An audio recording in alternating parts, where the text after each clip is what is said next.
Thank you, Dan, for once again organizing this 38th time. And what a wonderful tribute to Jerry Hodge. I'll honor Jerry later this month when I speak on the House floor. I'm sure Jerry Conley will also. And Jerry loved a good pun.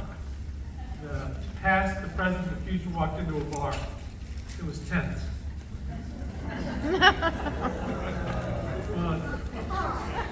Tense is a good way to describe the many people we serve right now.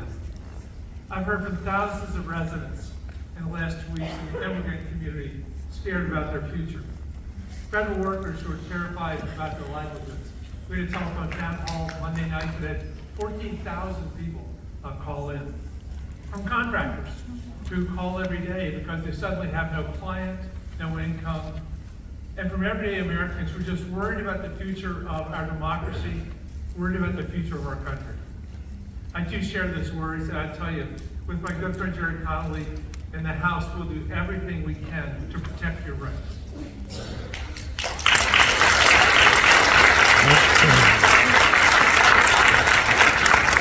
My experience is that government works best when there's collaboration across all levels of leadership. With Scott Serville and Paul Friset, we met with Jeff and the mayors of Falls Church, Arlington, the county of Alexandria. Just this past week, we met with the 4 school superintendents. We need to all work together to protect all of you. Next week, we have a telephone town hall with many of the immigrant leaders in the different communities. We're trying to work together at every level with everybody in our community to figure out what we do next in this new chaotic world. All of this is trying to understand the impacts of the new administration's policies and where they're destructive to resist in any way we can.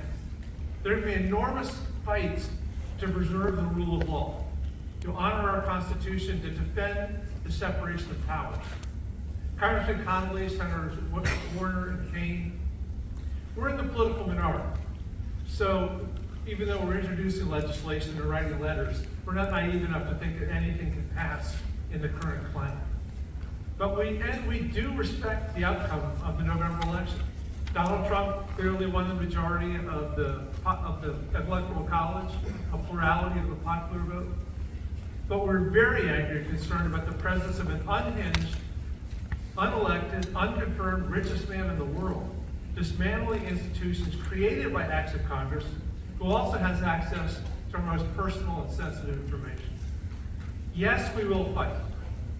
But we also recognize the very real responsibility we have to take care of you in this audit in Mount Vernon. Many of your lives are being upended with much more to come. And we will work together to keep your families safe and strong and to keep Mount Vernon prosperous. I'm very proud of our record of constituent service. We did averaging 3,400 cases per year to help navigate the federal government. We tripled what happened just a few years ago. Our district chief of staff, Noah Simon, was here this morning. So whether it's immigration help, securing a passport, Social Security or veterans benefits, IRS, federal workers support, anything, please reach out to us, to our caseworkers. If we can't handle it, we know Scott Serville, we know Jeff, and we know we'll get it to the right place right away. This week, we're going to meet with the new Parkway Superintendent, Jennifer Medella, to talk about all the safety enhancements we're trying to get at the intersections of Bellhaven Road and Bellevue intersections, and to collaborate on the road improvements.